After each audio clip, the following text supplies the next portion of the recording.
Power doesn't lie in words, but in silence at the right moment. Have you ever noticed that the quietest person in the room is often the most dangerous? Not because they're hiding something, but because they've mastered a secret most people don't even realize. Silent action carries more weight than loud talk. In a noisy world, discretion becomes your advantage. We live in a time where everyone wants to share feelings, share plans, share even half-formed thoughts. But what if you didn't have to share to prove your worth?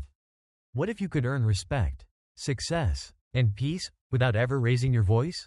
This isn't manipulation. It's ancient wisdom used by emperors, warriors, and philosophers to overcome chaos. For thousands of years, the philosophy of Stoicism guided those who faced war, betrayal, and loss. They didn't let emotions dictate their actions. They didn't say what others wanted to hear. They focused on one thing: mastering themselves and doing what's right. So how can you master that same art in a world that never stops shouting for attention?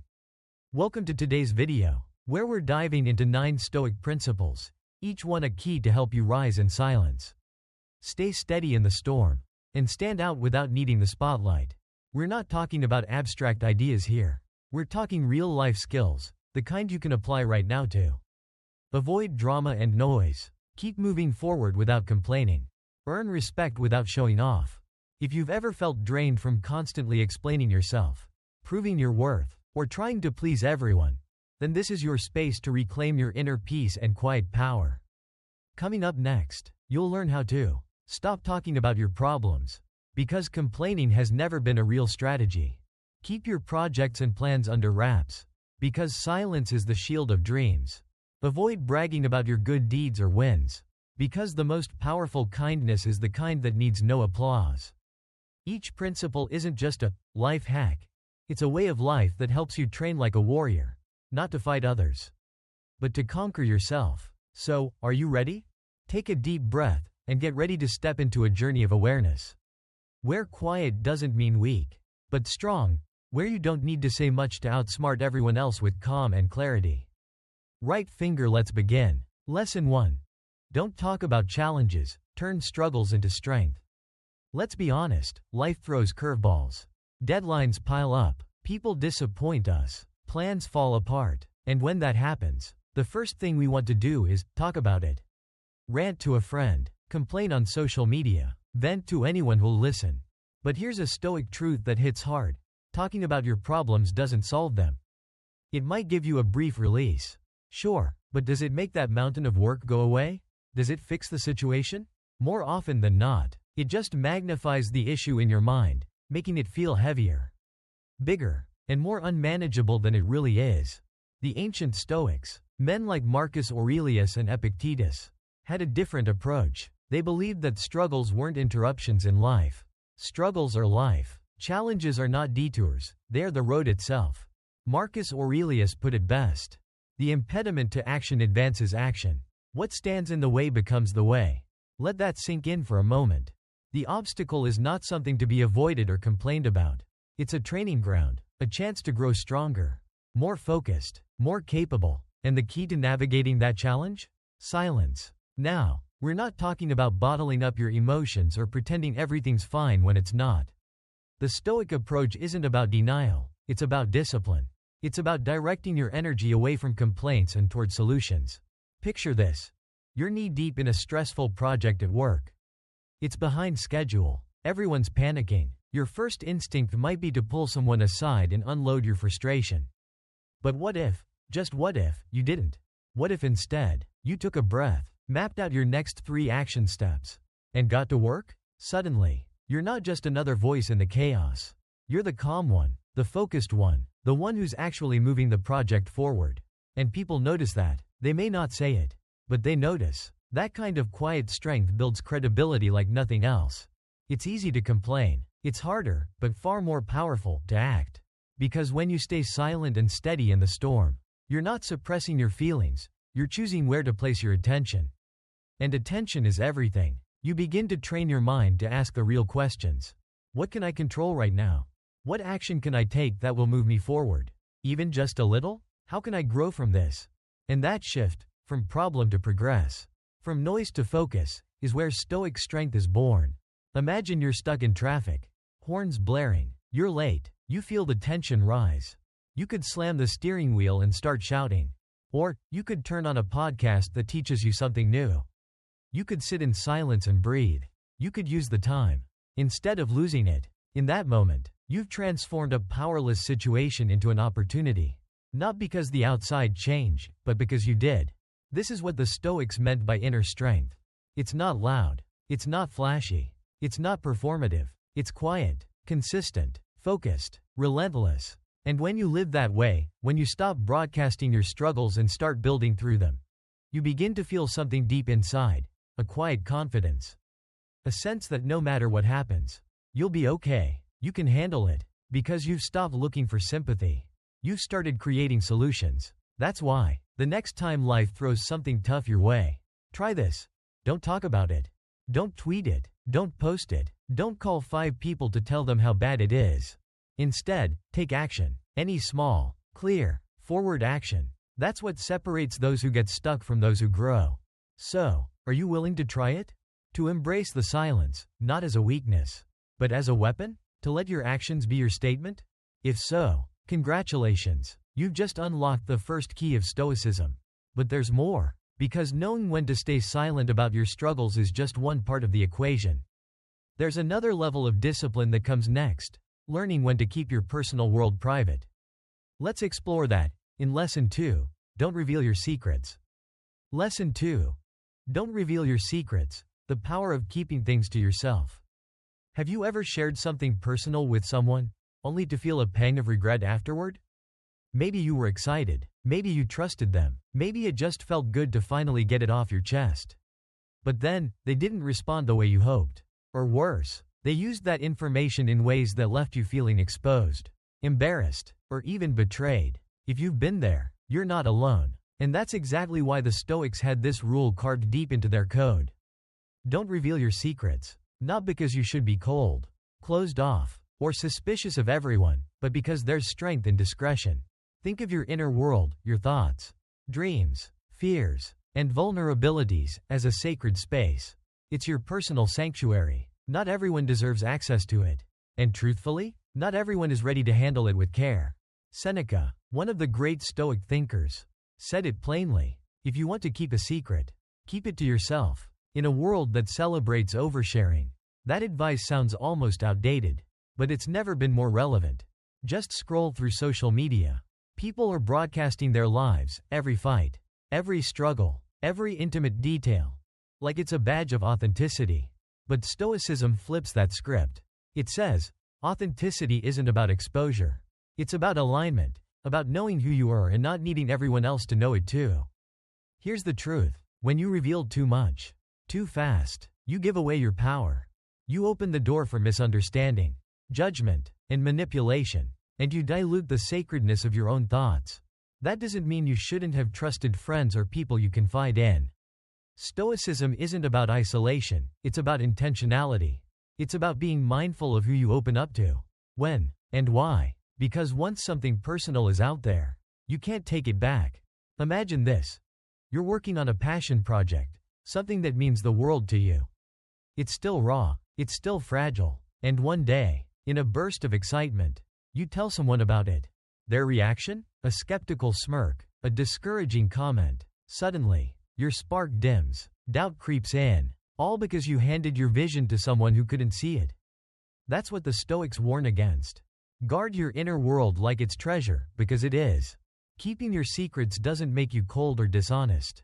It makes you self-aware. It makes you disciplined. It makes you free. Why? Because when you learn to hold things close, you build something rare in today's world: self-trust. You stop needing outside validation for every step you take. You stop leaking energy into empty conversations. And most of all, you create space, real, quiet space, for your thoughts to develop undisturbed. It's in that space that focus grows. It's in that space that purpose gets clear. And it's in that space that you get stronger. Think of your dreams and your struggles like seeds. If you expose them too soon, they're vulnerable to the elements. But if you plant them deep and tend to them quietly, patiently, they grow roots. They grow strength. And eventually, they bloom. So here's your Stoic challenge. The next time you feel the urge to share something deeply personal, hit pause. Ask yourself, is this person worthy of hearing this? Am I sharing for connection, or because I'm seeking validation? Will speaking this serve me, or simply satisfy a fleeting urge? If you choose to stay silent, you're not hiding, you're honoring your inner world. And that kind of silence? It's not emptiness, it's protection, it's power. Because not everything sacred should be spoken. Some things are meant to be nurtured and quiet. Some things are yours, and yours alone. And when you master that level of discretion, you stop scattering your energy.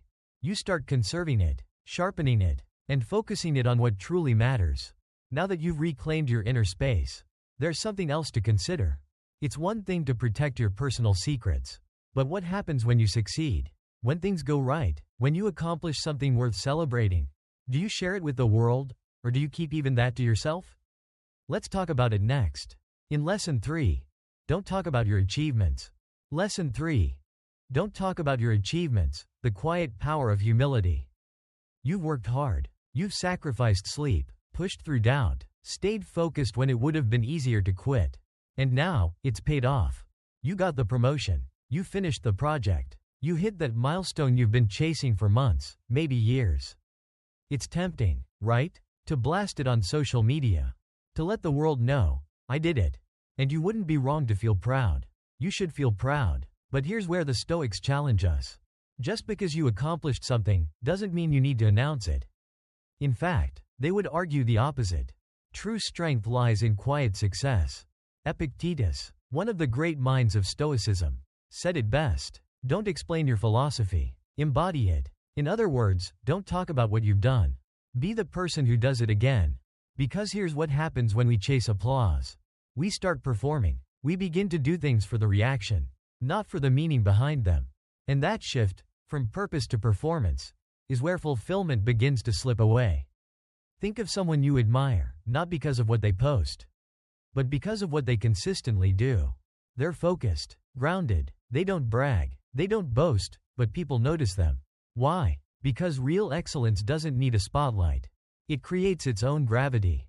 Picture a gardener tending to their plants day after day.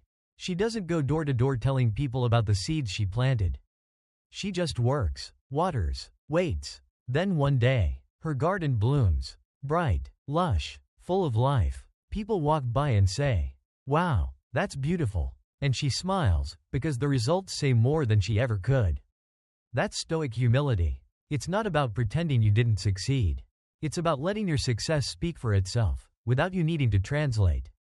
Now let's be real, in today's culture, humility isn't easy. We live in a world of follower counts, highlight reels, and digital trophies, and that creates pressure to stay relevant, to keep up, to prove that you matter.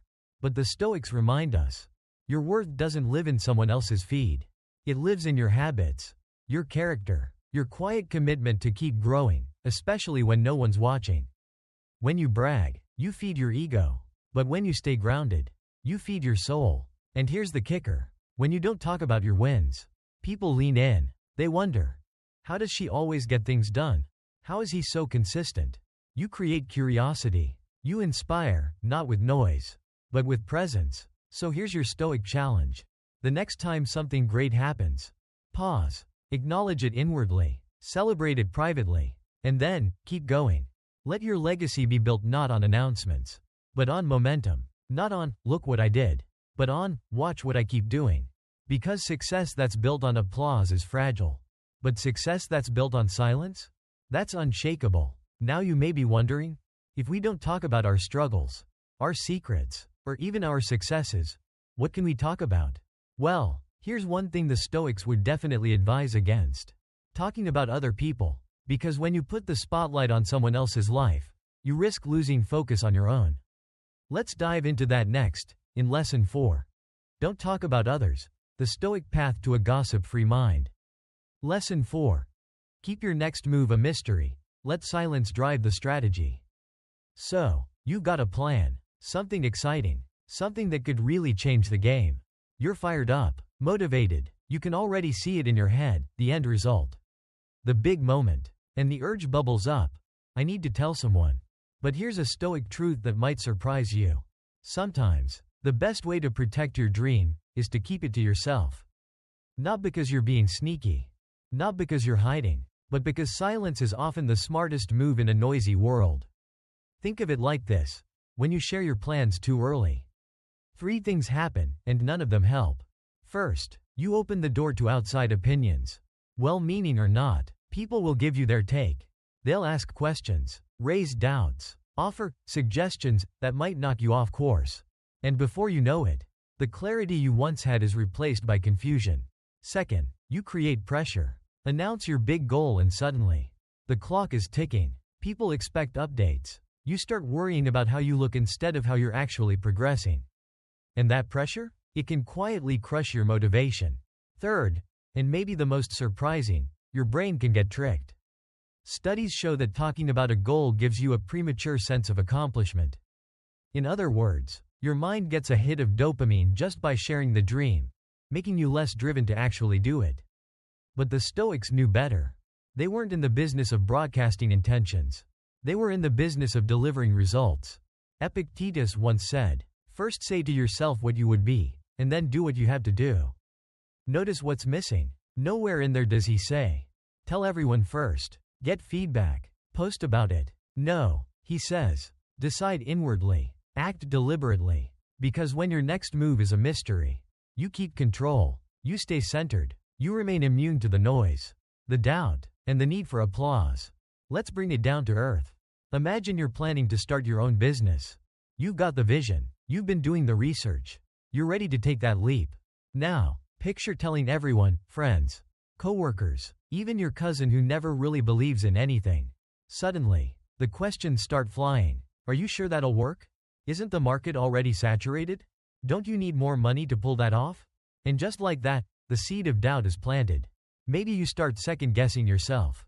Maybe you slow down, overthink, or worse, quit before you begin. But if you had kept that vision close, let it mature in silence, you'd be protecting it, giving it the chance to grow strong enough to withstand skepticism. And that's the Stoic way. Nurture your vision in private. Let your actions reveal it only when it's ready. Because not everything sacred needs to be shared. Some plans are like seeds, they grow best in the dark. So, here's your challenge. The next time you feel the urge to announce your next big move, pause. Ask yourself, am I sharing this for support or for validation? Will saying it out loud help me, or just expose my energy to interference? What could I build if I focused more on doing, and less on telling? You don't owe the world a roadmap. You owe yourself momentum, and when the results come, they'll speak volumes, louder than any preview ever could. Because the most powerful statement you can make is this: they didn't see it coming, but I saw it through. Now that you've learned to guard your future with silence, it's time to turn the lens elsewhere. Because there's one thing more distracting than sharing your own plans: talking about everyone else's. Let's explore that next in Lesson 5. Don't talk about others. The Stoic Path to a Gossip-Free Mind. Lesson 5. Don't talk about others. The Stoic Path to a Gossip-Free Mind. Let's be real for a second. We've all done it. You're sitting with a friend. A name comes up. Someone from work, from school, from that party last weekend. And suddenly, almost without thinking, you're in it. Did you hear what she said? I can't believe he acted like that. Honestly, I always knew something was off about them. It's subtle. It feels harmless. And sometimes, let's admit it, it even feels bonding. But the Stoics would warn us. Every moment you spend talking about someone else is a moment you've lost improving yourself. Let that sink in. Because gossip doesn't just waste time, it drains your focus. It pulls your energy outward, away from the one person you can actually change, you. Marcus Aurelius, the Stoic emperor, said it plainly. Waste no more time arguing what a good man should be. Be one. Translation? Stop talking about how others should act. Start being who you should be.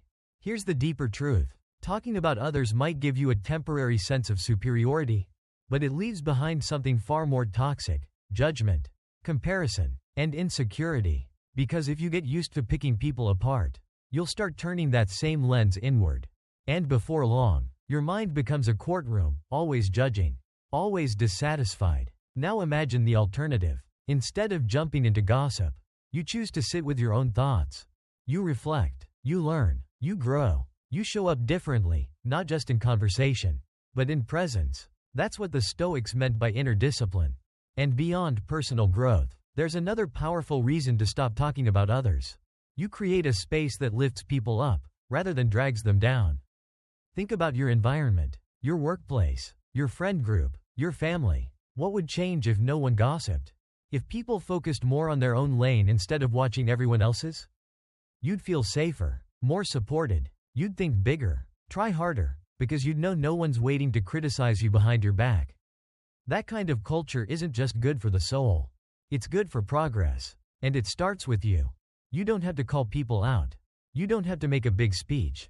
All you have to do is not join in. You lead by not participating. Because silence in the face of gossip? That's louder than any opinion. It's not about being better than anyone else. It's about being better than who you were yesterday. Here's your Stoic challenge. The next time someone starts talking about someone else, pause. Ask yourself, is this conversation helping anyone? Would I want someone talking about me this way? What could I be thinking about instead? You might find that by simply not adding fuel, the fire dies out, and in that space of stillness, you grow stronger, more centered, more aligned, because your mind is your temple. Don't let other people's drama graffiti your walls. Protect that space, invest in it, and watch what happens. Because when you remove gossip from your life, something amazing appears in its place, clarity. And once you have that clarity, your attention can shift to something much more powerful. Not just how you speak about others, but how you speak about yourself. Let's explore that next. In Lesson 6. Don't talk about your good deeds, the quiet power of unspoken kindness. Lesson 6.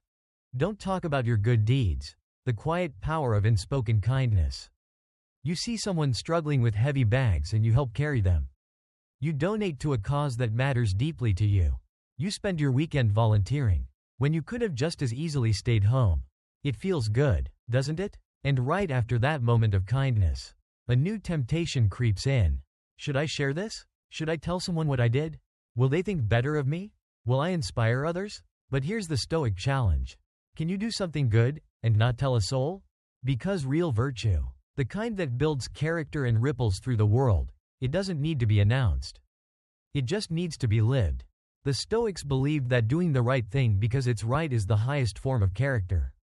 Not because someone's watching, not because it earns you praise, but because it aligns with who you are. Seneca, the great Stoic philosopher, said, "The reward for a good deed is to have done it." That's it. Not the applause, not the recognition, not the social media post that says, "Look how kind I am." The act itself is the reward. Now, that might sound counterintuitive in a world where being seen seems more valuable than being real. But let's break it down. When you talk about your good deeds, what are you really doing? On the surface, maybe you're trying to set an example. Maybe you're trying to inspire. But often, if we're honest, it's also about feeding the ego. And once the ego gets involved, something sacred gets diluted. What started as a generous act becomes a performance. What started as selfless becomes strategic. And just like that, the energy shifts. But when you keep your good deed to yourself, it transforms into something far more powerful. It becomes pure. Think of it like this. A river doesn't announce where it flows. It simply nourishes everything in its path. Quietly, consistently, without needing thanks. Your kindness can be like that too. Imagine helping a stranger and never telling anyone. Imagine giving anonymously and feeling joy only you understand. Imagine making someone's day better and then just moving on. No hashtags, no humble brags. Just good. Because the best kind of kindness doesn't draw attention. It creates it. It sparks something in the person who received it, and maybe, just maybe, they'll pass it on. You don't need to know that ripple happened. You just need to trust that it did. That's the beauty of unspoken compassion. It lives longer than the spotlight ever could. So, here's your Stoic challenge. The next time you do something kind, stop yourself before you share it. Ask, why do I feel the need to talk about this? Is the good I did somehow less valuable if no one knows? What does it say about me if I can quietly do the right thing and walk away? The more you practice silent kindness, the more you'll notice a shift. Your actions become deeper, your intentions become cleaner, and your self-respect grows, not from being seen, but from knowing who you really are. Because here's the ultimate truth. You don't need applause when you're already at peace. Now, if you've made it this far in the Stoic journey, you've learned how to keep your struggles quiet, your plans focused, your humility grounded, and your kindness pure. But there's still one more thing you might be revealing, often without realizing it. Your weaknesses. Let's talk about why even those deserve your protection. In Lesson 7. Don't speak of your weaknesses, building strength in strategic silence. Lesson 7. Don't speak of your weaknesses, building strength in strategic silence. Let's be clear. Acknowledging your flaws is not weakness. It's growth. It's maturity. It's necessary. But broadcasting them? That's a whole different story. We live in a world that celebrates vulnerability. We're told to be open, be transparent, be real. And yes, there's power in authenticity. But the Stoics had a warning. There's a difference between self-awareness and self-exposure. Seneca, always sharp with his metaphors, once compared it like this. The person who reveals their weaknesses to the world is like a city without walls. That image says it all. Because the truth is, not everyone deserves a map to your soft spots.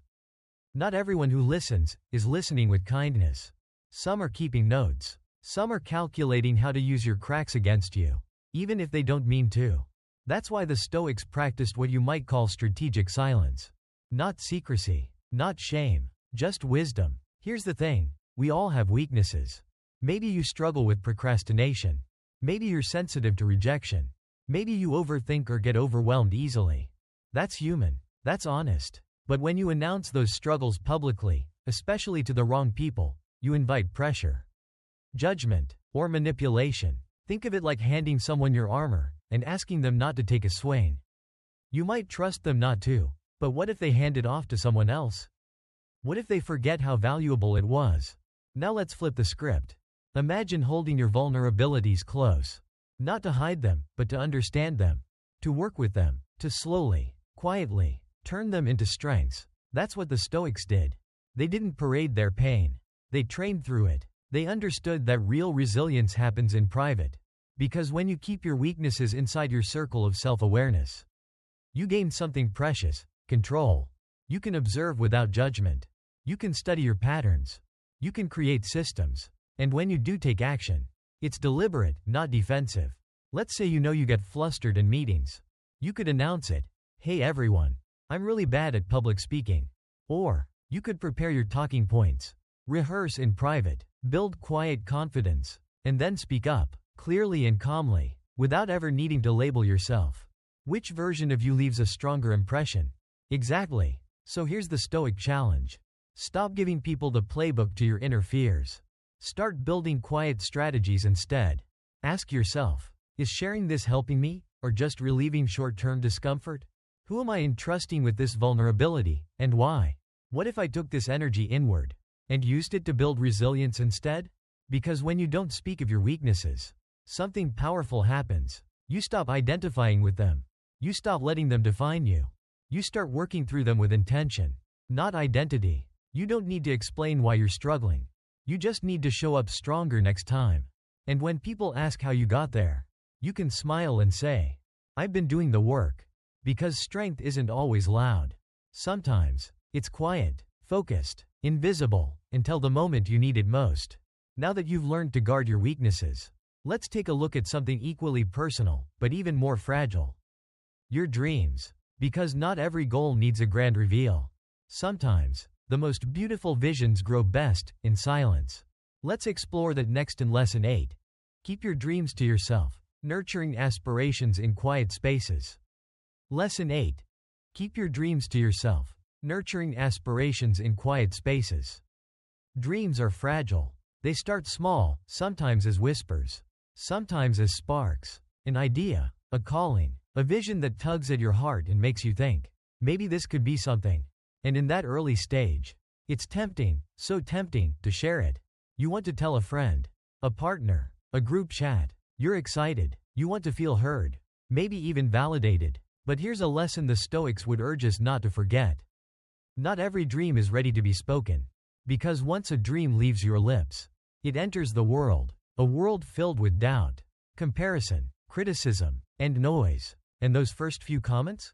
Even if they're not meant to hurt, They can crush the roots before they've had a chance to take hold.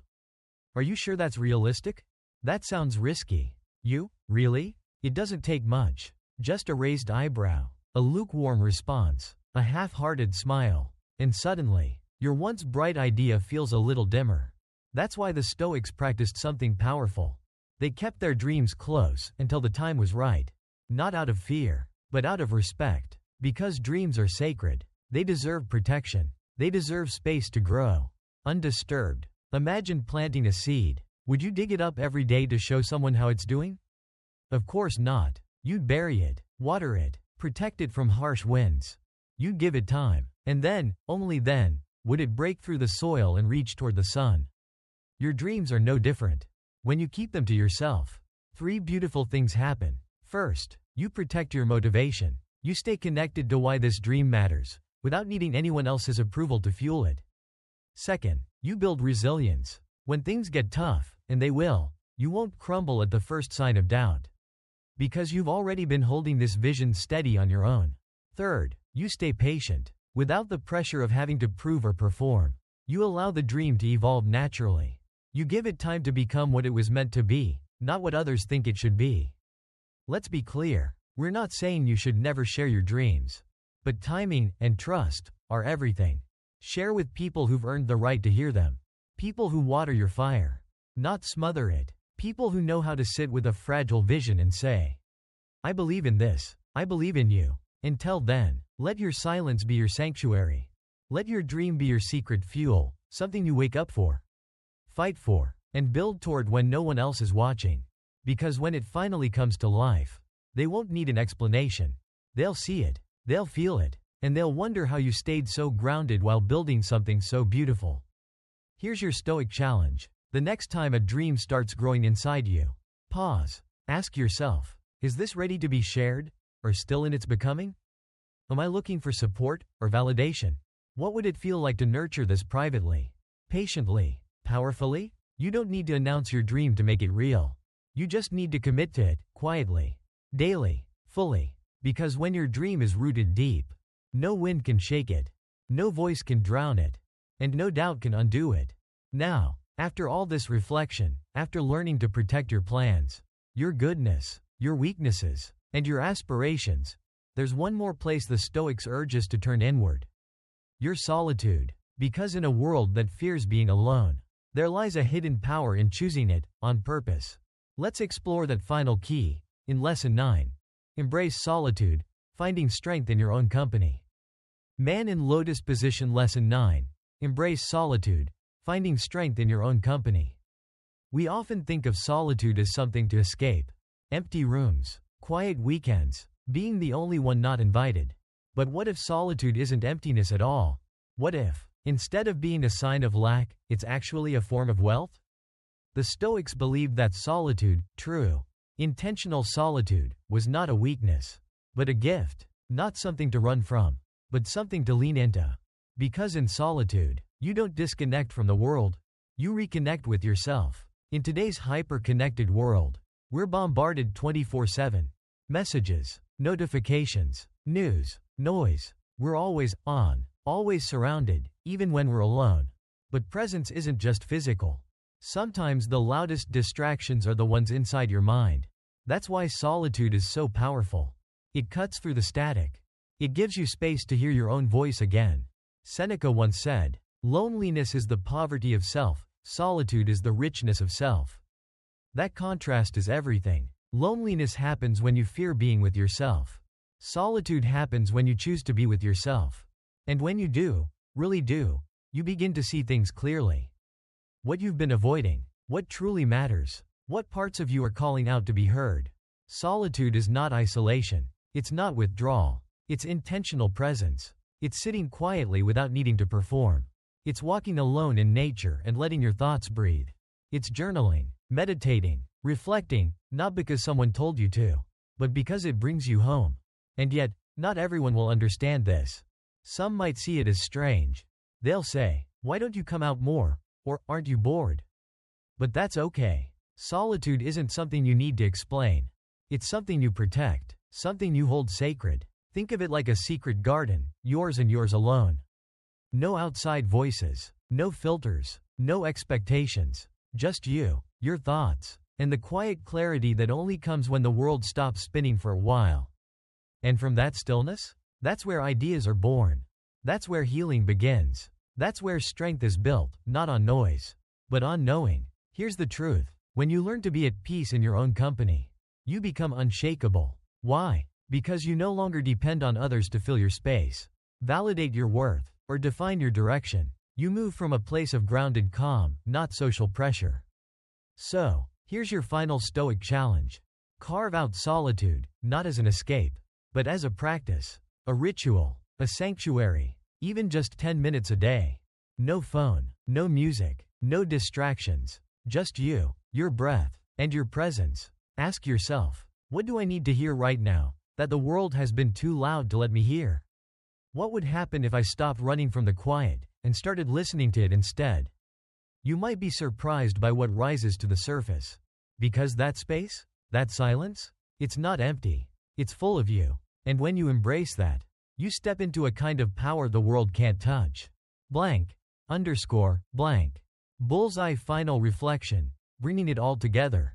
Over these 9 lessons, we've journeyed through the heart of Stoicism, not as an abstract philosophy, but as a powerful, practical way to live. We've learned the strength of silence over complaints, the wisdom of discretion over overexposure, the beauty of humility, the strategy in restraint, the power in presence. And now, we close where all real growth begins, within. Because in a world obsessed with being seen, the Stoics remind us of a deeper truth. You don't need to shout to be powerful.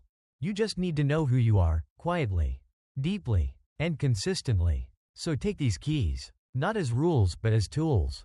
Not to outshine others, but to outgrow the noise. And outsmart your own chaos. And remember, the most Stoic thing you can do? Let your actions speak, let your stillness teach, and let your inner world lead. Keep practicing, keep growing, and above all, keep showing up for yourself. Conclusion: the power of inner stillness.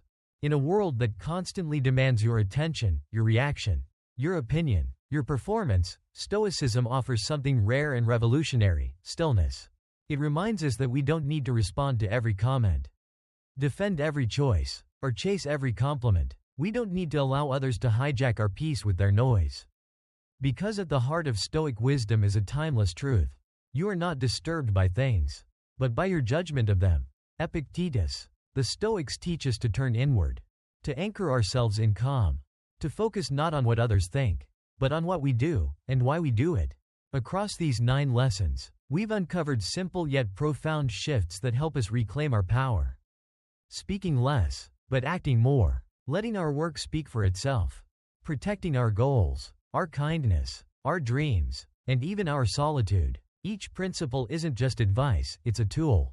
A tool for cultivating composure, for guarding your inner peace, and for living with quiet integrity in a world that often rewards noise. And when you apply them, not perfectly, but consistently, you begin to notice something change. You stop overreacting, you stop oversharing, you stop overreaching for validation. And in that space, something powerful grows.